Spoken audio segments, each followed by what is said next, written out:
Continuing to follow breaking news out of Franklin after an apartment complex caught fire early this morning.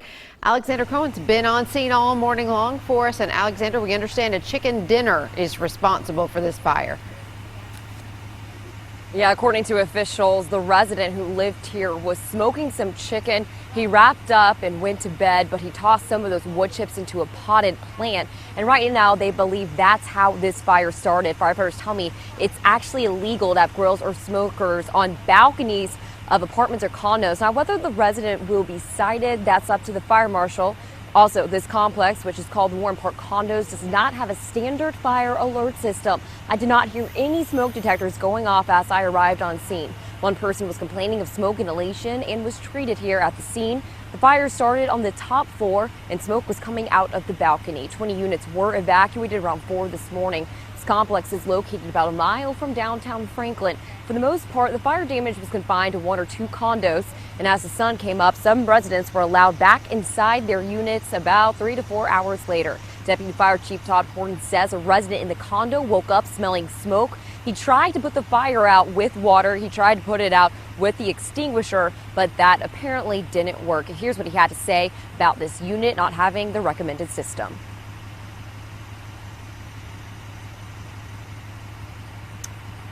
Sorry about that. Actually, we do not have that sound, so we'll bring that to you online on newschannel5.com. The Red Cross is also here assisting people in this apartment complex who are displaced. Reporting live in Franklin, Alexander Cohen, News Channel 5. All right. Thank you, Alexander. Okay, more breaking news here. A gunman is on the run after shooting a man late last night. Yeah, the victim's at Vanderbilt University Medical Center right now. Let's check in with Dan Kennedy. He's been at the scene all morning at the hospital there. And this began as a fight, and it just went from bad to worse, didn't it, Dan? Yeah, Steve, 2 people were fighting last night. Police say the suspect and the victim, they're calling it a physical altercation of sorts. And then the suspect pulled out a gun and police say shot the victim, sending him here to Vanderbilt Hospital, where good news is he's expected to recover. But this gunman this morning still on the run. Here's the suspect description we have for you. Just a black male in a black and white Nike shirt and black Nike shorts. That's about all we have to go on at this point. The shooting happened at some public housing units on 16th Avenue North at Ireland Street just after 10 o'clock last night. Same spot where a woman was shot in the leg and refusing to cooperate with investigators a couple weeks ago. So we've talked about this area before.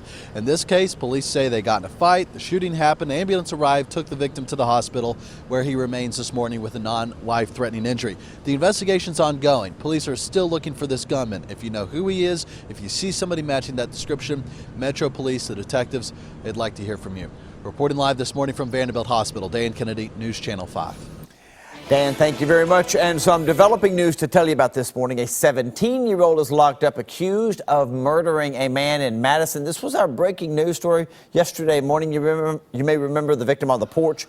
Police tell us that Tyler Atkins was the one who pulled the trigger. Detectives found 56-year-old John Stowers dead on his mobile home porch overnight Monday. Still no word on how the suspect knew the victim or what the motive may have been. We're going to keep you updated as we learn more about this case. Amy?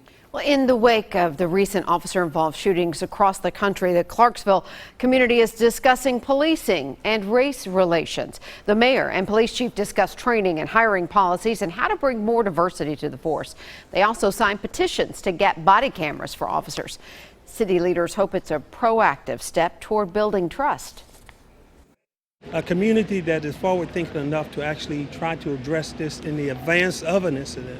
It's a community that's worthy of people looking to come to be a part of and to try to make a difference. And we'll continue to do as much as necessary to make sure that our community feels like they are involved and that they are part of the solution to this issue.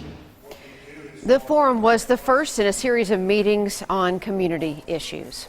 More civil rights training is coming to Nashville thanks to a big grant. The Nashville Public Library has hosted the training called Civil Rights and a Civil Society for more than 400 law enforcement officers over the years. Well, now through a $25,000 grant, members of the Citizens Police Academy can participate as well. Training organizers say it's important because civil rights affects everyone. It's beyond just the police department. So we utilize this course to address those biases and address those differences so that we all will feel more comfortable talking about race relations. By the way, the next training session is set for September. Happening right now, a 15-year-old girl is missing, and authorities believe she ran off with a 19-year-old man. Faith Lauer and Grant Wise were last seen in Murfreesboro. Officials tell us they might be in a dark green Mitsubishi Outlander with the temporary tag. If you've seen either one, male or female here, please contact police. A Franklin teen is accused of groping a woman in a hospital parking lot. 19-year-old Joseph Williams is who we're talking about here. Police tell us that he approached a woman outside of the Williamson Medical Center, showed her a dirty picture on his phone, and then reached down her shirt. He is facing sexual battery charges and is out on bond this morning. A Midstate YMCA is facing a $1 million lawsuit after a patron says he was repeatedly sexually assaulted there. The victim claims another member at the Maryland Farms Y groped him several times. The lawsuit claims staffers were aware of the behavior and promised to take action, but the victim was assaulted again in February. That's when he filed a police report. So far, no charges have been filed. The Y says it's still waiting to review the lawsuit. A bank robber is on the run this morning in Kentucky. Police say this man walked into the Franklin Bank and Trust in Bowling Green yesterday, pulled out a gun and demanded cash. He ran away, but not before surveillance cameras captured this image. If you recognize him, call Bowling Green police. Steve? All right, some political news now. Today, Donald Trump and Mike Pence expected to formally be named as the presidential and vice presidential nominees for the Republican Party. Of course, this comes on the second day of the Republican National Convention, focusing on the economy. The title of today's event is Make America Work Again.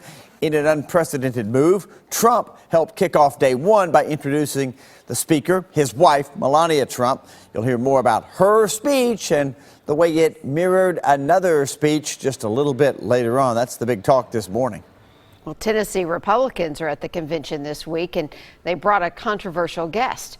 State Senator Bill Ketron extended an invite to Dutch politician Geert Wilders. He's an anti-Islam lawmaker who supported a ban on immigrants from Islamic countries to the Netherlands.